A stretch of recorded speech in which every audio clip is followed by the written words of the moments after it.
Dicen que usted es un gran asesor.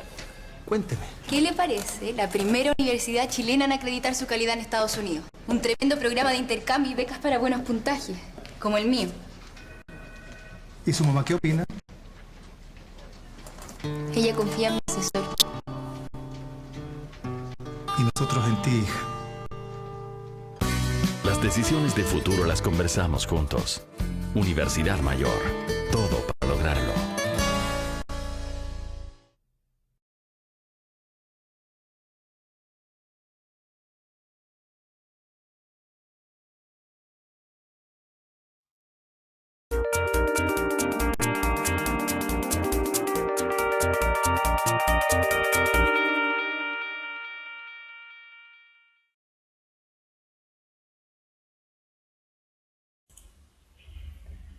Hola, ¿qué tal chicos? Bienvenidos a la quinta clase ya de biología a través de este programa de clases online de puntaje nacional. Espero que me puedan ver correctamente. No sé si me están escuchando, me gustaría que me ayuden a confirmar.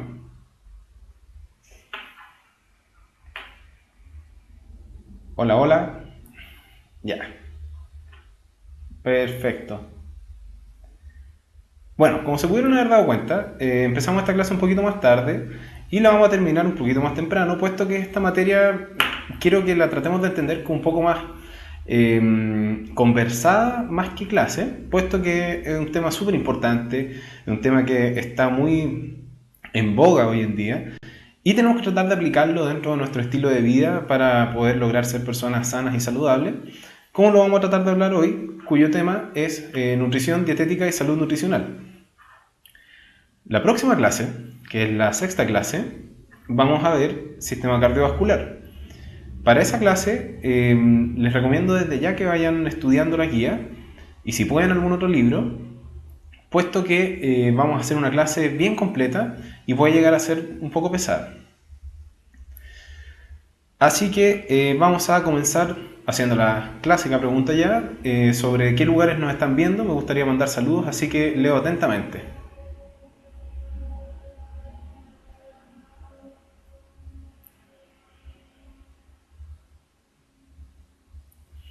Chillán, Calama, Narnia.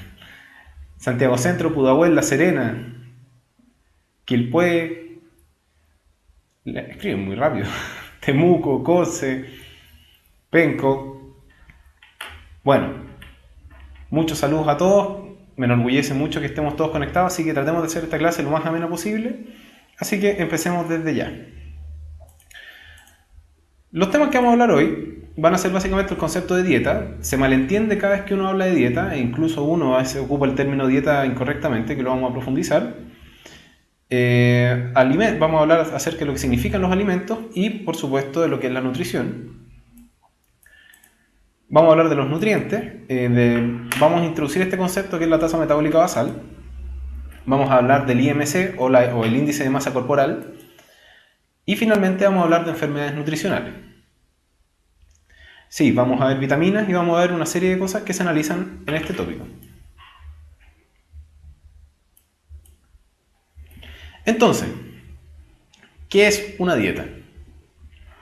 Una dieta tradicionalmente es un programa. Uno tiende a asociar dieta con ingesta baja de calorías para poder lograr bajar de peso.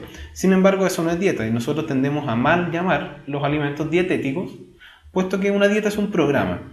Y existen distintos tipos de dieta. Como ustedes podrán saber, existen dietas vegetarianas, dietas entre comillas que contienen una alimentación mixta, existen dietas bajas en proteínas que se denominan hipoproteicas, existen dietas bajas en grasa, existen dietas sin carbohidratos, etcétera, etcétera.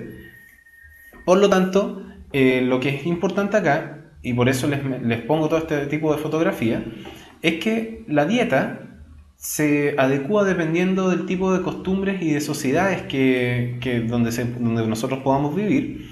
Y es así donde podemos encontrar, dependiendo de, por ejemplo, si somos occidentales, somos orientales, somos, por ejemplo, de islas como lo es la isla de Pascua, donde vamos a encontrar costumbres que modifican las dietas y por lo tanto modifican la manera en que nos alimentamos y la preparación de los alimentos y sobre todo su obtención.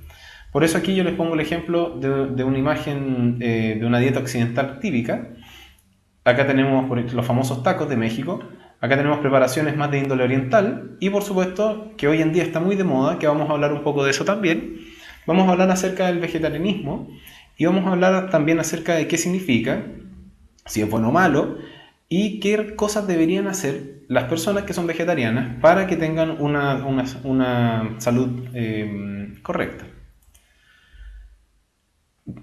No sería interesante hablar de nutrición si no hablamos del desequilibrio que existe hoy en día, y vamos a tratar de explicar todas las fotos que aparecen que yo les puse acá. ¿Qué tenemos aquí? Vamos a partir desde aquí, que es la famosa comida rápida. Hoy en día existe una publicidad enorme y una tendencia muy alta a la comida rápida, tal y como le está sucediendo, como le sucedió hace algunos años a Estados Unidos y a algunos otros países de costumbres similares. Por lo tanto, vamos a hablar qué cosas buenas puede llegar a tener esta comida. Por lo tanto, obviamente tiene que tener cosas buenas, y por eso es la razón de la que se ha masificado tanto. Pero lamentablemente esas cosas buenas no son tanto biológicas, sino que son más buenas asociándose a nuestro estilo de vida. Otro tipo, por ejemplo, donde podemos lograr los desequilibrios, son los famosos asados o reuniones sociales donde se comen cosas.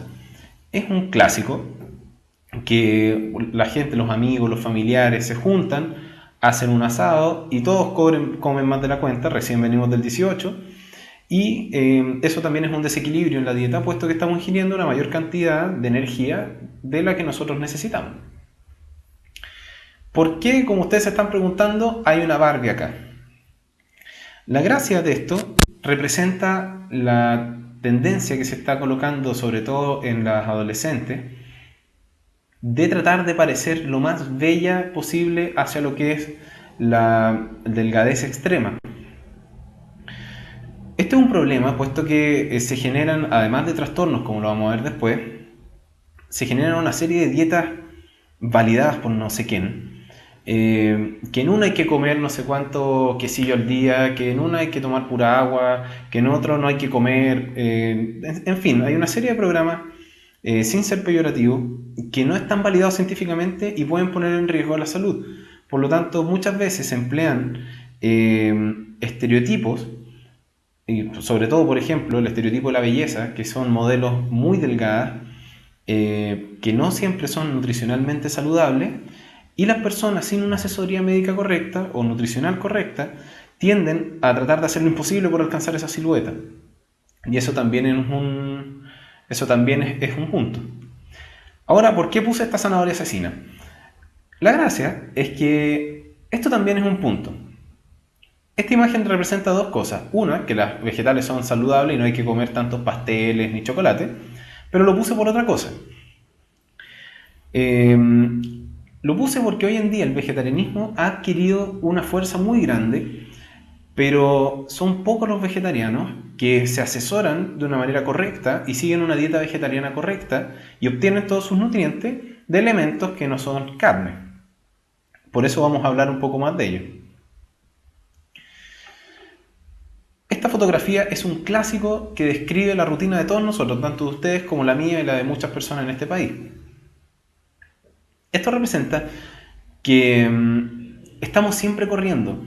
Salimos, por ejemplo, del colegio corriendo hacia la casa para poder almorzar rápido. Después, los que vayan a preuniversitario se van corriendo al preuniversitario. En los recreos se comen una galleta o se comen un chocolate o se comen cualquier cosa rápida. Y es por eso que la comida rápida ha adquirido tanta fuerza en la sociedad actual, puesto que no damos un break correspondiente para respetar los horarios de almuerzo, para respetar los horarios que se merecen las comidas más importantes del día. Aparte, si yo les pregunto cuántos de ustedes toman desayuno antes de ir al colegio, lamentablemente voy a ver que muchos de ustedes no toman desayuno antes de ir al colegio. Por lo tanto, eso es una costumbre mala y que se hace rutina, puesto que como nos acostamos muy cansados, tendemos a utilizar el tiempo para dormir un poco más, hasta un poco más tarde, no tomamos desayuno y nuestro cuerpo se acostumbra a aguantar hasta que almorzamos, y eso es malo.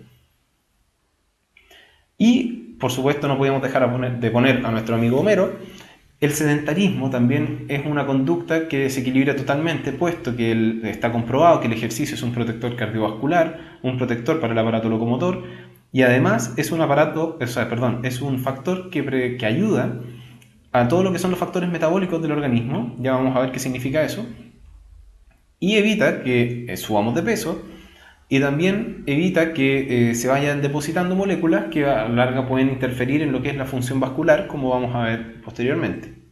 ¿Ya? Comencemos entonces.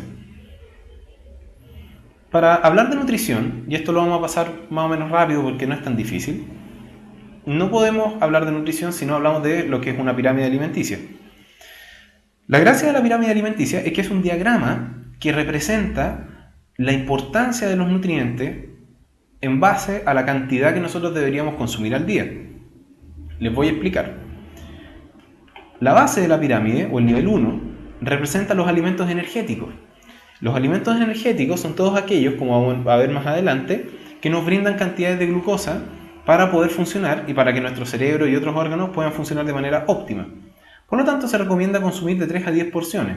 Ahora, esto no significa que yo me voy a comer 10 panes al día, sino que se porciona el pan. No les voy a comentar cuánto es una porción de pan, pero por ejemplo, una porción de cereales se recomienda dividirla de 3 a 10 porciones. Se recomienda consumir alrededor de 6 porciones de carbohidratos al día, como vamos a ver más adelante.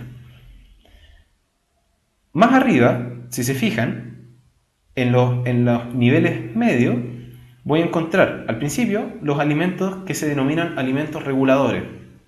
Los alimentos reguladores, si pueden apreciar acá, son alimentos que están compuestos básicamente por frutas y verduras. Y estos son principalmente alimentos que me van a proporcionar vitaminas. Y las vitaminas son, como vamos a ver también más adelante, son moléculas que permiten que las reacciones bioquímicas que ocurren en el organismo ocurran de manera correcta. Y su carencia puede generar trastornos bastante importantes. Todo lo que yo estoy diciendo ahora se lo tienen que saber para la PSU, si lo quieren saber. Más arriba yo voy a encontrar alimentos que me proporcionan proteína y que son principalmente grasas de origen láctea. Aquí se han modificado algunas cantidades por la OMS, básicamente porque en los últimos años ha aumentado la prevalencia de obesidad.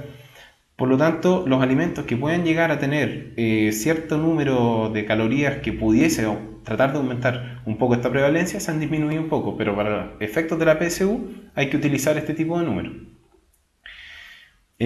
Como podemos ver, la leche, yogur y quesos lo tenemos en un lado de 2 a 3 porciones, y todo el resto, carnes, aves, pescados, huevos y nueces, y otro tipo de semillas, por supuesto, también de 2 a 3 porciones.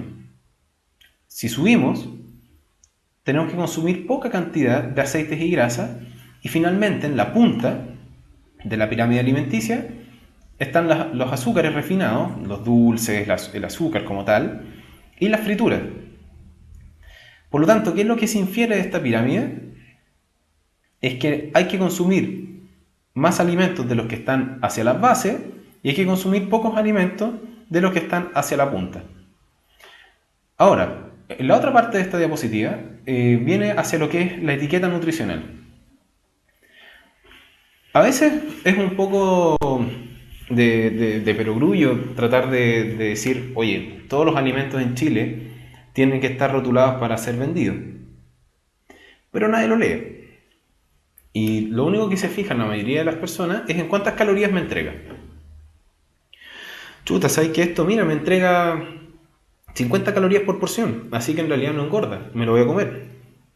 Pero nadie se fija en la cantidad de grasas totales que tiene, en la cantidad de hidratos de carbono disponible y en otro tipo de minerales que son súper importantes. Se supone que la información que está aquí tiene que ser idealmente verdadera, puesto que esto está certificado por laboratorio y esto hay un tema legal metido entre medio. Como les digo, la única manera de objetivar que esto sea 100% verdadero es que ustedes tomen el alimento y lo procesen en un laboratorio propio y pudiesen ver. Por lo tanto, no queda otra que confiar en que esto es una información verídica. Yo creo que es verídica. Ahora, ¿qué es importante y cómo lo enfrentamos? La información nutricional que viene en estas etiquetas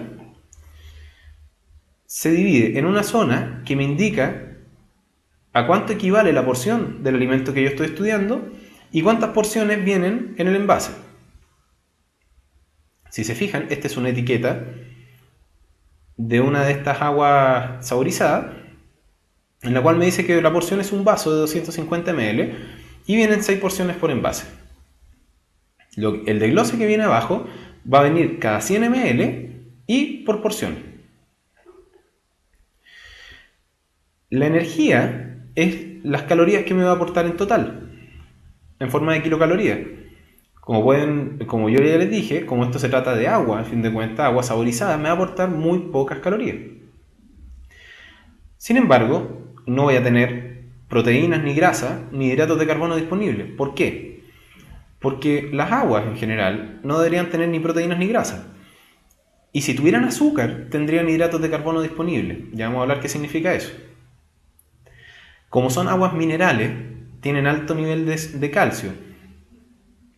Y para algunas aguas que dicen libre de sodio, esto es lo mismo que los productos light que dicen que tienen 0 calorías. No existe ningún alimento que no dé ninguna caloría. A lo más va a tener una o va a tener 2. ¿Ya? Por lo tanto, fíjense que en el caso de algunos minerales, como el calcio, cada 100 ml me da el número exacto que me va a aportar en unidades de miligramos. Sin embargo, cuando yo hablo por porción, viene un porcentaje. Y este porcentaje significa una comparación con respecto a cuánto yo debería consumir al día de este mineral. Por lo tanto, un vaso de esta agua saborizada me va a aportar el 9% del calcio total o la ingesta promedio de calcio al día. La de abajo, si dice 2 cubitos, esta es una información nutricional de azúcar en cubitos, de azúcar blanca. Por lo tanto, acá dice que la porción son 2 cubitos que equivalen a 10 gramos. Y vienen 50 porciones por envase, es decir, vienen 100 cubitos por envase. Por lo tanto, tenemos lo mismo que habíamos hablado arriba, cada 100 gramos y por porción. La energía que aportan 100 gramos son 400 calorías, no es despreciable. Sin embargo, la porción son 2 cubitos, es decir, son 10 gramos, que es el 10%. Proteínas y grasas no aporta, puesto que estamos hablando de azúcar y el azúcar es un carbohidrato refinado. Pero los hidratos de carbono disponibles, que esto es lo que yo quería hablarles, fíjense el número que son. Cada 100 gramos que yo consumo de azúcar, tengo 99.8 gramos de hidratos de carbono disponibles.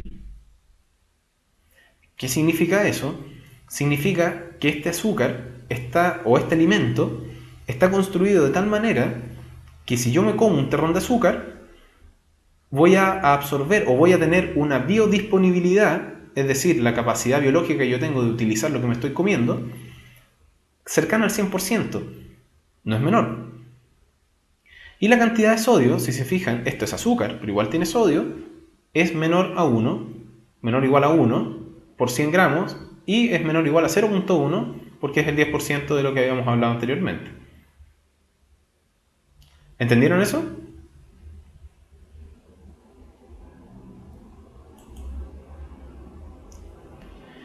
Entonces, a modo de recuerdo,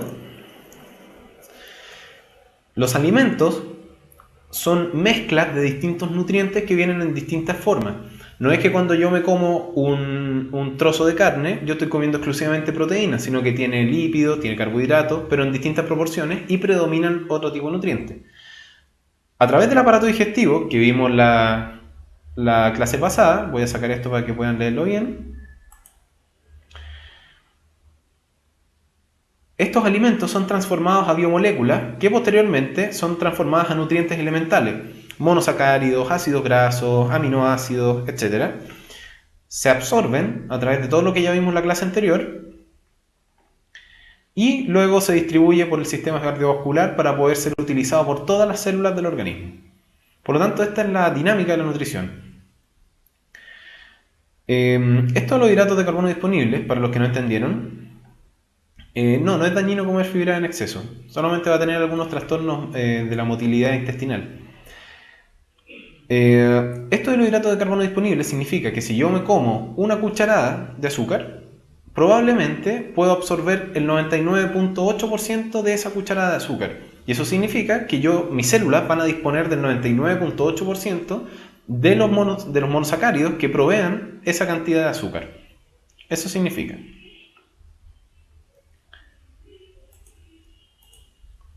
Ya, vamos a pasar bien rápido por esto porque ya lo vimos la clase anterior. Los carbohidratos, como hemos visto, son nutrientes que su principal característica es que aportan energía. Y son compuestos, básicamente, por cereales. Por el trigo, por el maíz, por algunas legumbres específicas, pero básicamente por trigo, maíz, etc. Papa, como podemos ver acá. Con ella se utiliza para hacer pan, el conocido pan que está fabricado con harina de trigo. Hoy en día, por el aumento de la prevalencia del SPRU o de la enfermedad celíaca, cada día aparecen más productos compuestos con harina de arroz, puesto que los que poseen la enfermedad celíaca tienen una alergia al gluten, que es una proteína que tiene la harina de trigo. Y acá también tenemos estas pastas que por lo menos a mí me gustan mucho y es un problema porque las pastas hacen engordar mucho. Y recuerden que el almidón, una vez que se hidroliza, se obtiene glucosa alfa principalmente, que es la molécula que nosotros podemos utilizar para sintetizar ATP, como ya habíamos visto en una de las clases anteriores. En cuanto a las proteínas, acá tenemos una foto donde aparecen huevos, trozos de carne, pescados, algunos quesos, lácteos. Y por supuesto no podemos olvidarnos de las semillas como las almendras, el maní, las nueces, algunos hongos como los champiñones. ¿Y qué es importante acá? ¿Para qué yo consumo proteína? Puesto que en realidad de los 20 aminoácidos que yo utilizo para formar proteína, la gran parte de ellos son sintetizados por las propias células del organismo. Pero hay un grupo de aminoácidos que no es sintetizado por el organismo. Esos aminoácidos se denominan aminoácidos esenciales y son estos que están acá. La idea no es que se los aprendan tan de memoria, pero si alguien quiere hacer el esfuerzo, podría resultar ser útil. Estos aminoácidos son la leucina, la isoleucina, lisina, valina, triptófano, tirosina, fenilalanina, treonina, metionina, histidina. Estos se utilizan también para formar proteínas, pero el cuerpo no puede sintetizarlos, por lo tanto tenemos que consumirlos en alimentos. Ahora, ¿dónde está la magia de esto? Es que no todos los alimentos que proveen de proteínas tienen la misma proporción de aminoácidos esenciales. Por ejemplo, las semillas de sésamo o de ajonjolí no tienen la misma cantidad de aminoácidos esenciales que tiene, por ejemplo, una lenteja, o que tiene un trozo de carne, o que tiene un poroto de soya. De manera que la idea es consumir distintos tipos de proteínas para poder tener todo un abanico de aminoácidos esenciales disponibles para poder tener un pool amplio de aminoácidos esenciales. También es importante que en las carnes rojas, sobre todo, pero en todo tipo de carne, existen moléculas de hierro. Recuerden que el hierro es esencial para la síntesis de glóbulos rojos o de eritrocitos, puesto que en su interior tienen grandes concentraciones de hemoglobina, y la hemoglobina es un pigmento que sirve para transportar dióxido de carbono y oxígeno. Por lo tanto, en los vegetarianos que no consumen carnes rojas ni ningún tipo de carne, no sería recomendable que consumieran peces, porque a algunos que yo he conocido se les olvida que los peces también tienen carne. Deberían consumir suplementos de hierro, puesto que idealmente no existen vegetales que puedan aportar hierro en cantidades significativas. Si bien las espinacas aportan, las beterragas también, es importante consumir un suplemento de hierro, y también sería teóricamente recomendable consumir un suplemento de aminoácidos esenciales para asegurar que el organismo obtenga este tipo de aminoácidos. ¿Ya? En cuanto a los lípidos, ya habíamos hablado que corresponden a las grasas, hay de origen animales y de origen vegetales. Tenemos los aceites y tenemos también las margarinas, las mantequillas. Y acá tengo imágenes que yo quiero que aprendan porque son bien polémicas y tienen que saberlo ya no solamente tanto como para la PSU, sino que para su vida diaria y para ayudar a algún familiar o amigo que tenga la duda. Esto que está acá es una molécula que se llama ácido docosahexaenoico, que tiene un nombre súper difícil, complejo y feo, pero lo importante acá es saber que se abrevia como DHA. ¿Ya? El DHA es conocido como omega 3 u omega 6. En este caso es un omega 6, que es un ácido graso esencial. Los ácidos grasos esenciales son muy buenos para el organismo y idealmente se recomienda su inicio de ingesta desde edades tempranas. Ahora actualmente las leches maternizadas o las leches también que se les dan a los niños ya cuando empiezan a crecer y no toman pecho materno, vienen fortificadas con este tipo de ácidos grasos porque se ha comprobado que son protectores y favorecen la maduración y el desarrollo y la mielinización del sistema nervioso central que ocurre en esa época. Por otra parte, esto sí que es muy tema actual, que son los ácidos grasos trans y los ácidos grasos cis. ¿Qué significa esto del ácido graso trans y el ácido graso cis? ¿O cómo se obtienen? Los ácidos grasos cis son los típicos ácidos grasos insaturados que yo les había hablado en una clase, que tienen un doble enlace y se genera un quiebre y cambia el ángulo de la cola del ácido graso. ¿Ya?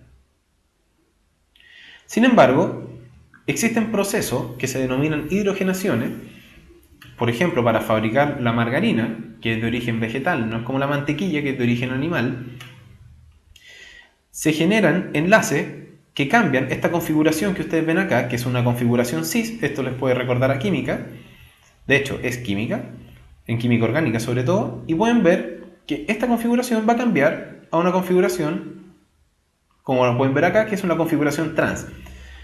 ¿En qué se traduce esto? Es que este tipo de ácidos grasos que son líquidos a temperatura ambiente se comporten como un ácido graso que era saturado. Y por lo tanto yo puedo obtener materia sólida que antes era líquida.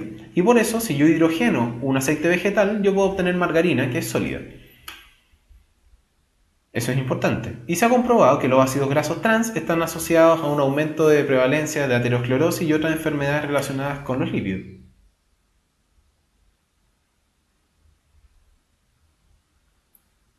¿Quién se perdió? ¿Quién no entendió?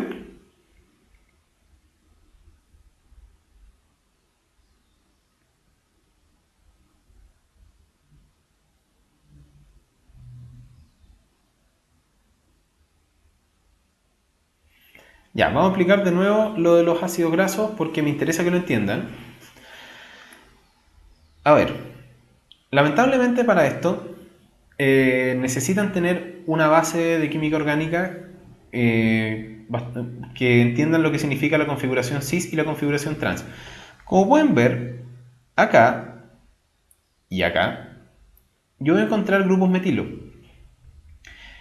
Y si se fijan en la configuración cis, voy a encontrar estos dos grupos acá abajo y voy a encontrar dos protones acá arriba y dos carbonos unidos por un doble enlace. ¿Se acuerdan que los ácidos grasos insaturados tienen doble enlace y los saturados no tienen doble enlace? Entonces, la configuración trans, hay un metilo abajo y un protón abajo y de la misma configuración arriba, pero como que estuvieran cruzados. Ese cambio genera cambios muy importantes en moléculas y aplicado a los ácidos grasos, yo tengo un ácido graso insaturado, como los que habíamos visto creo que en la segunda clase, que tiene un doble enlace y se genera un quiebre. Esa estructura hace que los ácidos grasos insaturados a temperatura ambiente sean aceites, sean líquidos. Pero hay procesos industriales en los cuales yo hidrogeno esto, que son una serie de reacciones que no vamos a profundizar, pero transforman este enlace cis a un enlace trans. Por lo tanto, esta cola queda alineada Y si se fijan, esa estructura, aunque tenga un doble enlace, se comporta como un ácido graso saturado. Y los ácidos grasos saturados se comportan sólidos a temperatura ambiente. Y es por eso que yo puedo tomar aceite, lo puedo hidrogenar, y la mayoría de los ácidos grasos se van a poner de esta manera, y yo puedo obtener margarina, que es de origen vegetal. Y de hecho existen otros productos, como la crema de origen vegetal, que no son muy populares por su sabor. Y es por eso que la margarina y la mantequilla no son lo mismo y tienen orígenes y sabores distintos. De hecho, como bien dicen, la margarina puede decirse en palabras simples que es aceite hidrogenado. Ya, entonces pasemos a las vitaminas. Acá vamos a pasar más o menos rápido. Las vitaminas son reguladores de procesos vitales y son frecuentemente asociados a una actividad coenzimática. Para eso tienen que ver las clases que habíamos visto alrededor de la primera clase. Se destacan un grupo de vitaminas que no se disuelven en agua y que se disuelven en grasas. Por lo tanto, se denominan vitaminas liposolubles. Y otro grupo de vitaminas que se disuelven en agua que se llaman hidrosolubles.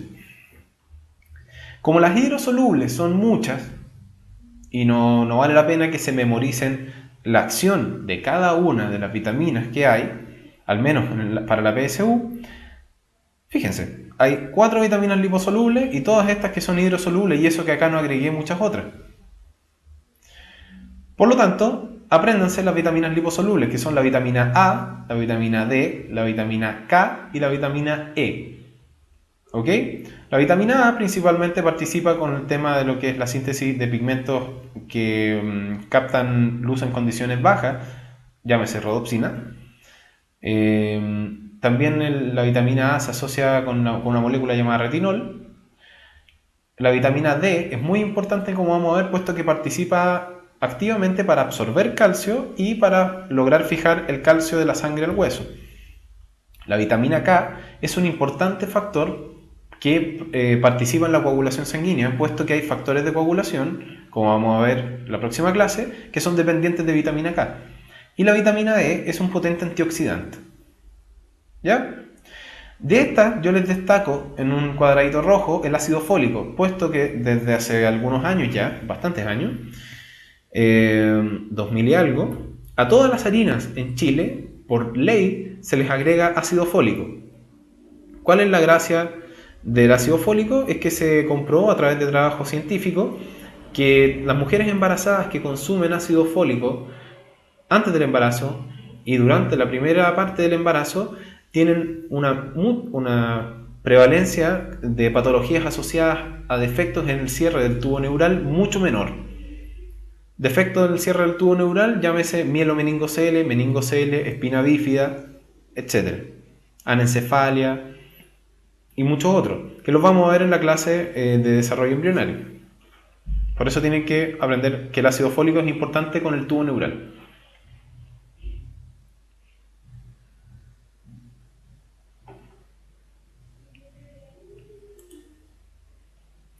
Para los que preguntaban por la fibra, ¿qué es la fibra? La fibra son moléculas de distinta naturaleza. Puede ser de origen como un carbohidrato, pueden ser otro tipo de moléculas que tienen una participación importante en la digestión mecánica, puesto que puede modificar la consistencia de la formación del bolo fecal. Por lo tanto, la fibra es muy importante para consumirla por una razón muy simple.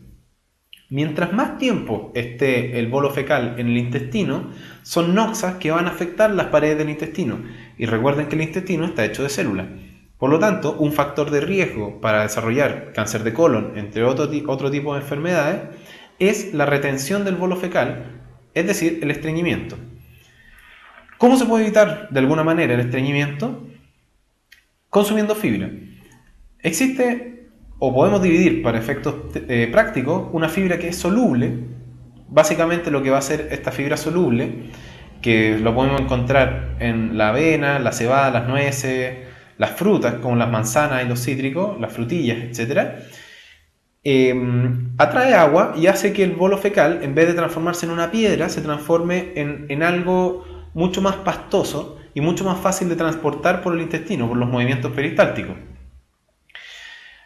Y en cambio, la fibra insoluble es una fibra que no se disuelve y que básicamente las enzimas y las bacterias que viven en el tracto digestivo no pueden metabolizar, y tiene una función de ayudar a la limpieza de las paredes del tubo digestivo, además de hacer que el bolo fecal gane un poco de volumen, pero al ganar volumen disminuye su consistencia. Por lo tanto, también ayuda, al igual que la fibra soluble, a hacer un bolo fecal mucho más expulsable y evita la retención del bolo fecal y el trabajo excesivo del intestino por tratar de empujarlo.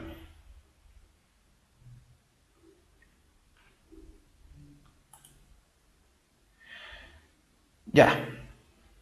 Entonces, eso era una pasada por los nutrientes. Y esto lo vamos a ver bien ligeramente, puesto que yo les voy a subir una guía de ayuda para que ustedes puedan ver cómo se resuelven este tipo de ejercicio en la PSU.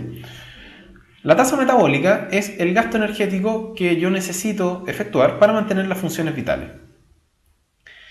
Antes de hablar de estas tablas y de este factor de corrección que vamos a hablar, les voy a dar una pequeña información de la Universidad Mayor.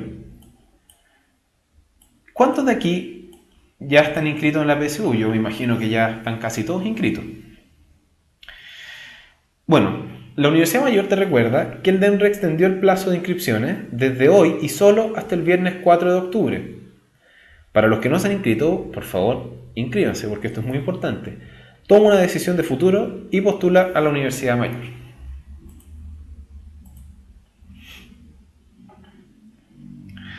Entonces, como bien dicen por ahí, necesitarían contar con la tabla para poder calcular tasa metabólica basal. Por lo tanto, un ejercicio de tasa metabólica basal sí o sí tiene que tener una tabla adosada a la PSU. Puede que se la coloquen, por eso es importante que sepan hacerlo. No vamos a profundizar en el cómo se hacen los ejercicios, puesto que les voy a subir una guía muy didáctica para que ustedes puedan aprender a hacerlo. En cuanto al nivel de actividad física, es un factor corrector. Esto significa que yo puedo calcular cuánto gasta mi cuerpo. Le pegué al micrófono, perdón. Pero si yo tengo una actividad física intensa, tengo que corregir esa cantidad de energía puesto que es mayor. Y además, si una mujer está embarazada o está dando pecho, también se suman calorías. Por lo tanto, esto es importante tener en cuenta cuando hagamos ejercicio. Pero como les digo, yo les voy a subir una guía y con eso van a quedar bastante claros. Y finalmente, el índice de masa corporal es un indicador que nosotros usamos muy a menudo en nuestros pacientes y en la vida de la salud para saber el estado nutricional de una persona con un cálculo bastante simple.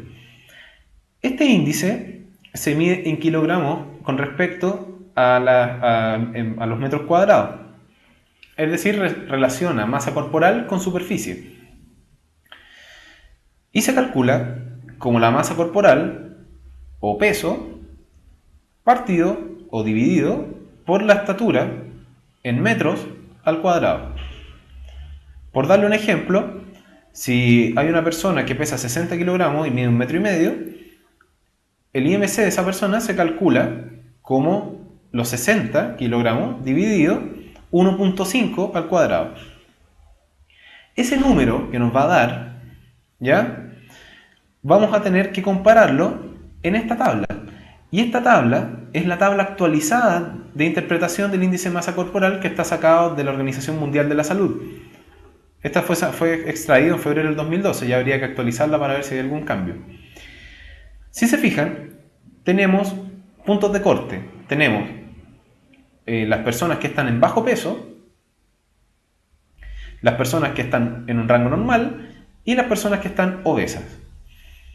Bajo peso es el bajo 18,5 de índice de masa corporal. Y de aquí podemos desglosar una serie de condiciones como la flaquez severa, flaquez moderada, y ahí pueden ir viendo los distintos números. El rango normal de IMC va entre 18,5 y 24,99, con un punto diferencial para mujeres y para hombres. Perdón, me adelanté la idea, no era esta tabla para decirles eso. En dos puntos de rango normal, un punto de rango más cerca de ser flaco y un punto más cercano a estar con sobrepeso.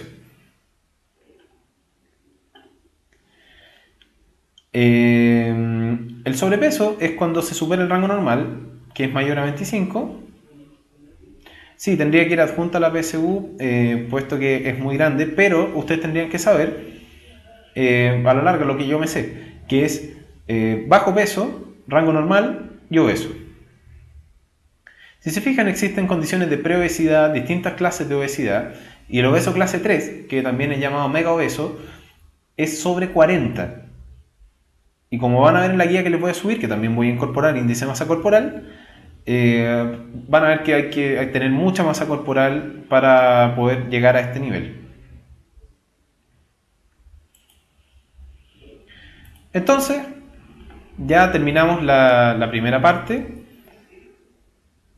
Esa es una muy buena pregunta. ¿Qué pasa con los fisicoculturistas? Y la vamos a responder a la vuelta. Son las 5:40. Nos vamos a ir un break de 10 minutos. Pero antes vamos a presentar, junto a la Universidad Mayor, nuestra pregunta desafío del día de hoy.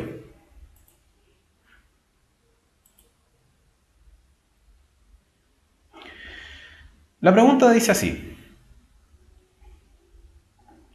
En la tabla se muestran los resultados de un estudio del índice de masa corporal, IMC, y la presión arterial en estudiantes universitarios. Me llegó el palo. Tenemos una columna que muestra índices de masa corporal, número de individuos estudiados, presión sistólica y presión diastólica. De esta tabla se puede concluir correctamente que la presión sistólica aumenta con el índice de masa corporal, la presión diastólica es independiente del índice de masa corporal, existe una correlación entre el índice de masa corporal y la presión arterial. Alternativa A, solo 1, alternativa B, solo 2, alternativa C, solo 3, alternativa D, solo 1 y 3, alternativa E, 1, 2 y 3. Los dejo para que puedan contestar la pregunta y la vamos a aclarar a la vuelta. Nos vemos más ratito.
Ya chicos, volvamos.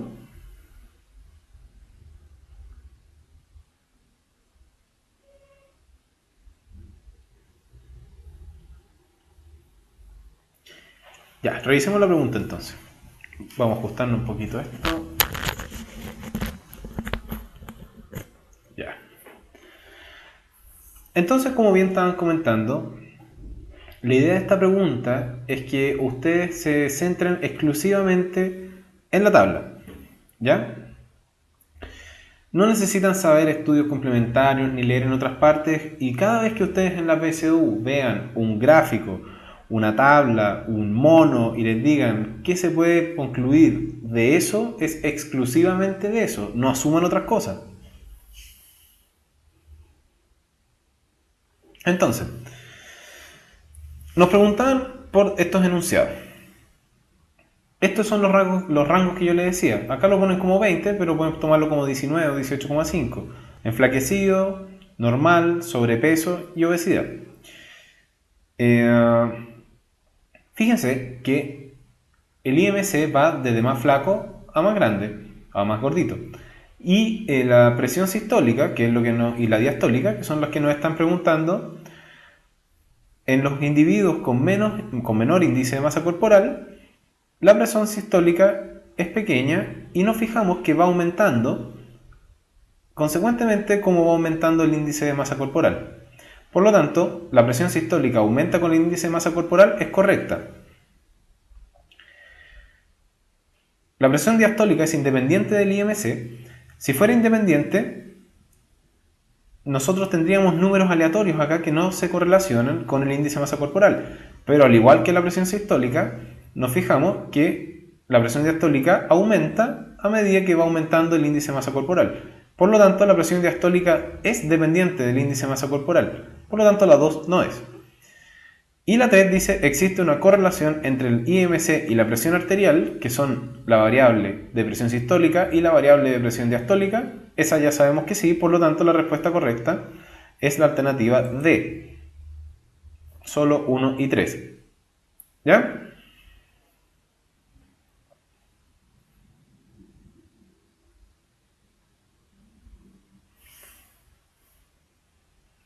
Perfecto. Hablemos un poco de ya cosas en que me manejo un poco mejor, que es cosas de la salud. ¿Qué es la salud? Estas son las preguntas que cuando uno no estudia ciencias de la salud, no se las hace. La salud, según la Organización Mundial de la Salud, se define como completo bienestar físico, mental y social de un individuo. Es decir, tienen que estar bien tanto de cuerpo, de mente y en las condiciones sociales. Eso es la salud. Una persona saludable tiene que cumplir con todos estos parámetros. Esa pregunta yo no puedo explicarla, Clau Mesa, puesto que esas son preguntas ya propias de la PSU y eso te conviene más postearlo en el Facebook oficial de Puntaje Nacional, donde nuestros especialistas en el departamento van a poder contestar con una mejor respuesta que la que te puedo dar yo. ¿Y qué es una enfermedad? Bueno, una enfermedad nosotros la podemos definir como un estado o un estatus donde se afecta la normalidad de los sistemas fisiológicos del organismo. Es decir, cualquier cosa que haga que los sistemas y aparatos y funciones que tiene un organismo no funcionen como tienen que funcionar.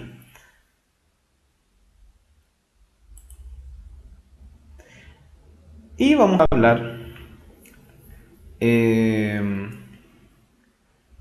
eso no es muy importante, pero al final yo te voy a contestar la diferencia entre enfermedad y síndrome. Un síndrome son cuadros, son un conjunto de síntomas y signos característicos, pero son inespecíficos. Y una enfermedad se asocia principalmente a cuadros que pueden pertenecer a un determinado síndrome, pero es más específico puesto que se asocia a un agente etiológico en particular. Es un poco más complicada la definición, pero lo vamos a profundizar más adelante. Entonces,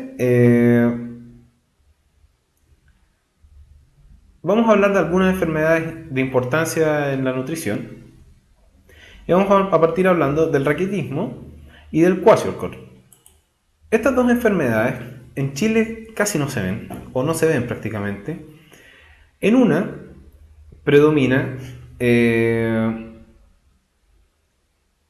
una falta de alimentación donde se denomina, donde se manifiesta una hemanización, que es una alteración característica como la que ustedes pueden ver acá, la sintomatología asociada a falta de alimentación muy parecida a la que vamos a ver más adelante, o sea, problemas metabólicos, decaimiento, alteraciones severas en lo que es la distribución de tejidos corporales, alteración en la función del sistema locomotor, etc. Y esto que podemos ver acá se denomina una caquexia extrema, que es un enflaquecimiento casi mortal.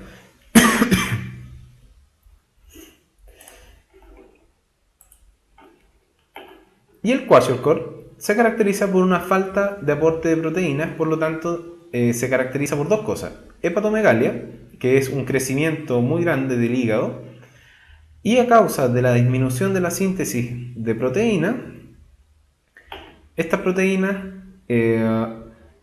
hacen que disminuya la presión coloidosmótica que existe dentro de los vasos sanguíneos, y eso genera que el agua que está dentro de los vasos sanguíneos salga de los vasos sanguíneos, y en este caso, en que cuando se acumula en el abdomen, se denomina ascitis.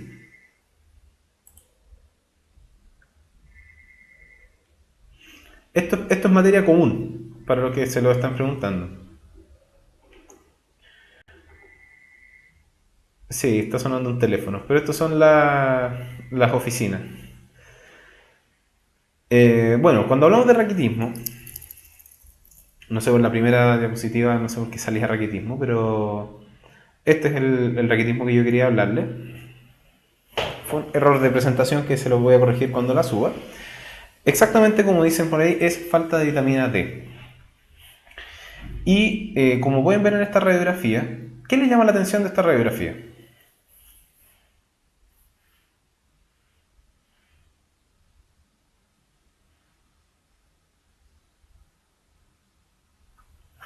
Piernas arqueadas, ¿no es cierto? Esto es una deformidad, y también podemos ver que en algunas zonas de estos huesos se ven huesos más transparentes.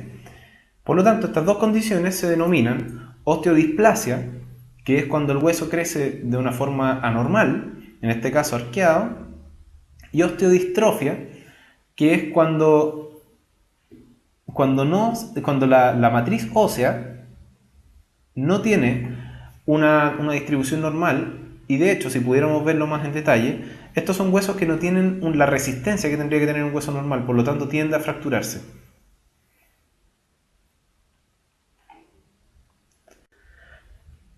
Las metáfisis no son un rasgo bien importante, puesto que hay que tener en consideración que las metáfisis no se ven en las radiografías de manera normal, en los hombres hasta aproximadamente los 16 años y en las mujeres aproximadamente a los 13 años, puesto que la metáfisis corresponde al cartílago de crecimiento del hueso, y ahí es donde existen los condrocitos que se diferencian y después se diferencian a las células que forman la matriz ósea, y ya en la edad adulta ya están cerradas las fisis. Esto sí tiene tratamiento, ¿qué es lo que vamos a ver ahora? Como es un déficit de vitamina D, yo tengo el tratamiento 1, que es administrar vitamina D, y también exponer a la persona que sufra este trastorno a la luz ultravioleta, puesto que la luz ultravioleta es un cofactor para sintetizar vitamina D. Por lo tanto, es importante. ¿Ya?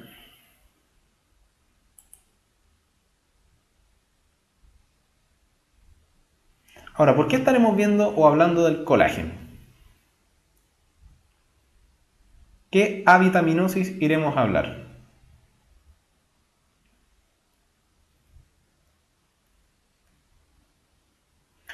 Exactamente, de la vitamina C.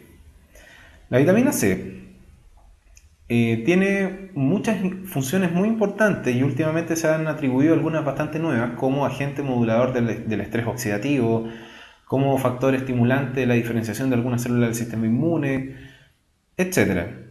Pero cuando nosotros tenemos un déficit de vitamina C, es decir, escorbuto, vamos a tener particularmente problemas en la síntesis del colágeno. Este cuadro se lo saqué de un resumen de un paper, no es en absoluto necesario que se lo aprendan, pero lo importante es que aquí aparece que para catabolizar la hidroxilación de residuos de prolina y lisina, que es uno de los pasos para sintetizar colágeno, se necesita vitamina C. Entonces, ¿qué sería necesario? ¿O dónde puedo encontrar el colágeno, mejor dicho? Esta es la matriz extracelular, que es lo que está fuera de las células, debajo de los epitelios, etc. Y vemos que estas moléculas grandes son fibras de colágeno. Esto es un corte histológico que en el lado izquierdo podemos ver la dermis y la epidermis.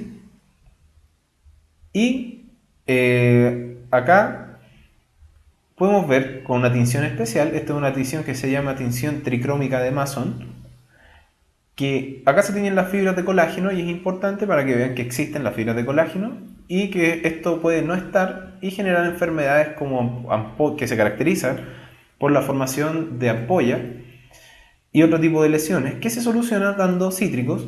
En el tiempo que se descubrió daban cítricos y actualmente se puede dar vitamina C como tal.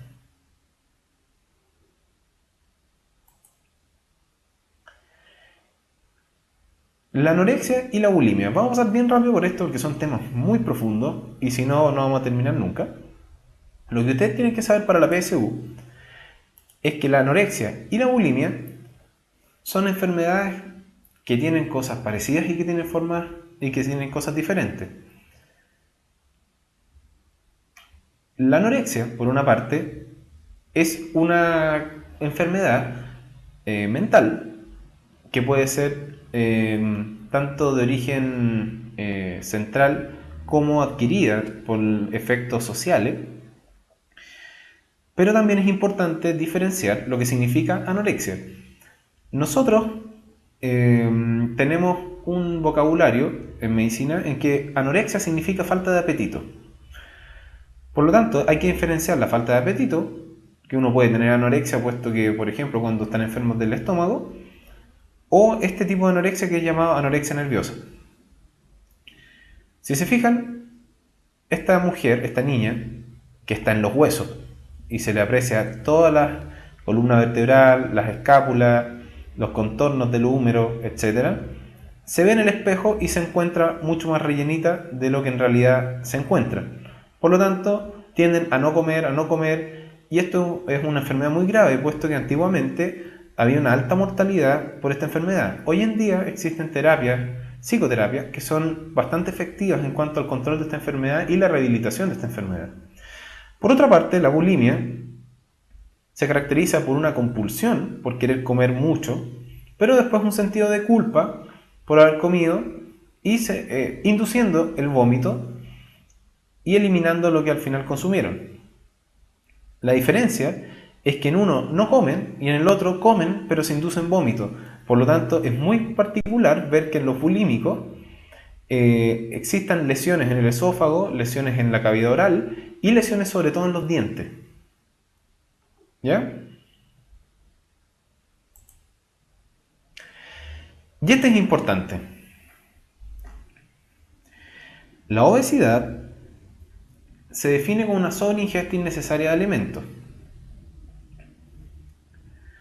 Claro, por el daño en los dientes al final por el azo.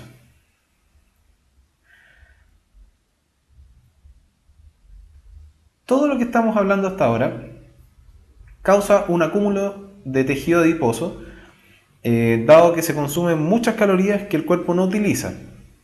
Cuando el IMC ya es mayor a 30, el organismo empieza a sufrir otras patologías como aterosclerosis, hipertensión, linfedema, problemas articulares, porque entenderán que mover un cuerpo que pesa 600 kilogramos, siendo que está diseñado para 80, 70, dependiendo de la altura, es terrible. Y también los daños psicológicos.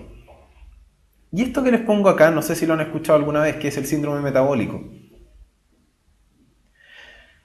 El síndrome metabólico se define por tres cosas particularmente: por hipertensión, por resistencia a la insulina y por dislipidemia, que significa alteraciones en los niveles del colesterol o de lípidos en la sangre.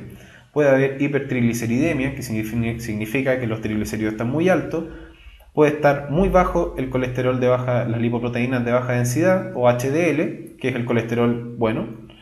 Y puede estar muy alto el LDL, que son las lipoproteínas de baja densidad. Creo que lo dije al revés. HDL son lipoproteínas de alta densidad que tienen poco colesterol y que es el colesterol bueno. Y el LDL son las lipoproteínas de baja densidad que son a lo largo del colesterol malo.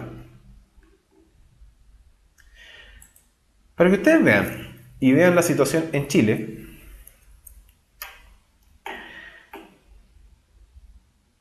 esta es una tabla que muestra la prevalencia de sobrepeso, obesidad y obesidad mórbida según la encuesta nacional de salud que se hizo en 2010.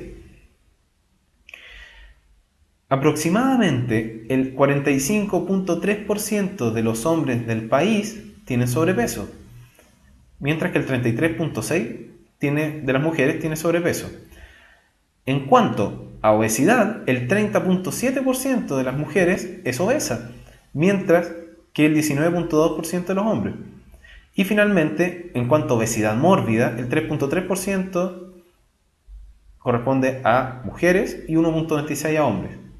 La realidad, el 2003, el 61% tenía al menos sobrepeso.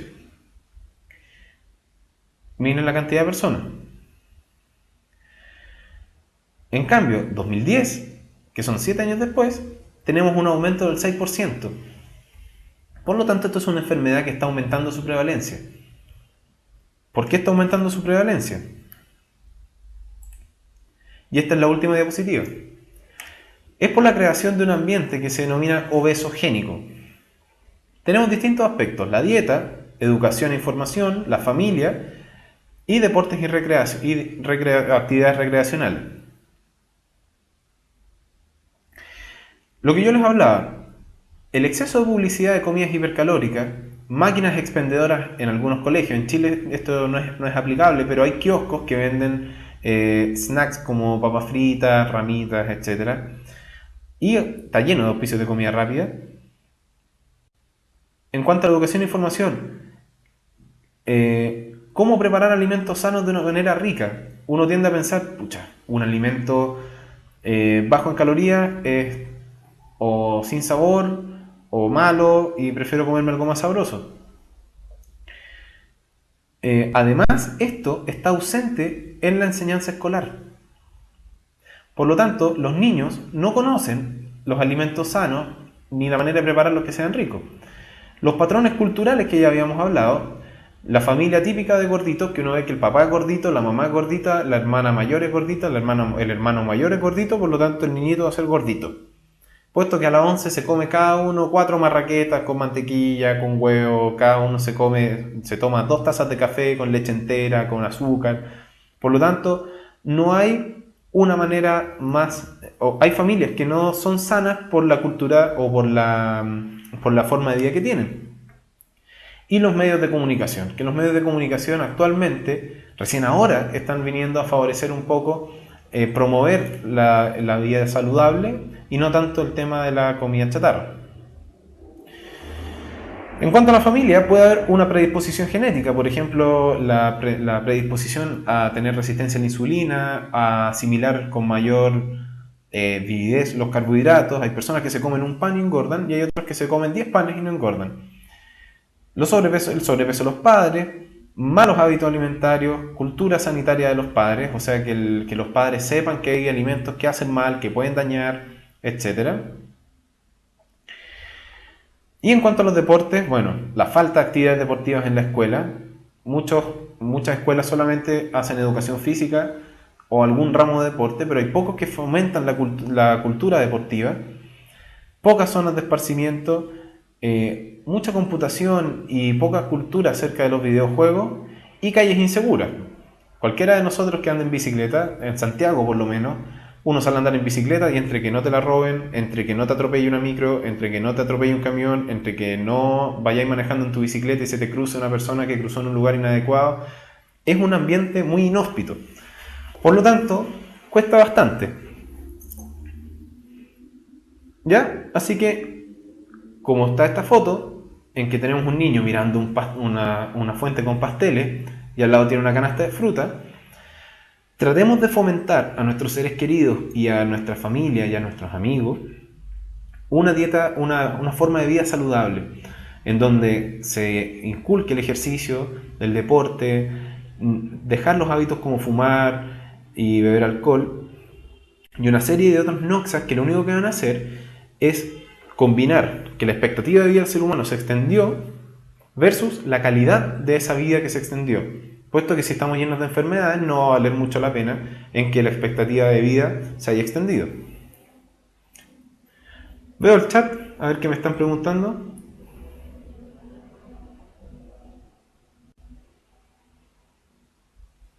Ya, cuéntenme.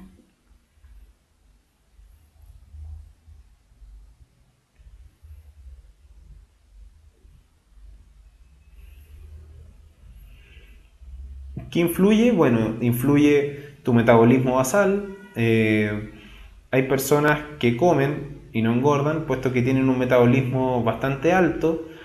Hay personas que por tendencia familiar no engordan.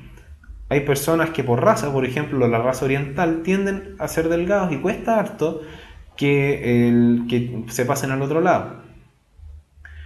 No necesariamente paloma, o sea, hay personas que comen y no engordan, y hay personas que comen y engordan. Eso depende y es característico de las diferencias, de los dimorfismos que existen entre las diferentes personas. Generalmente las personas con hipertiroidismo, como vamos a ver más adelante, claro, son más flacas, puesto que la tiroides participa estimulando el metabolismo o aumentando el metabolismo basal, y al contrario del hipotiroidismo. ¿Ya?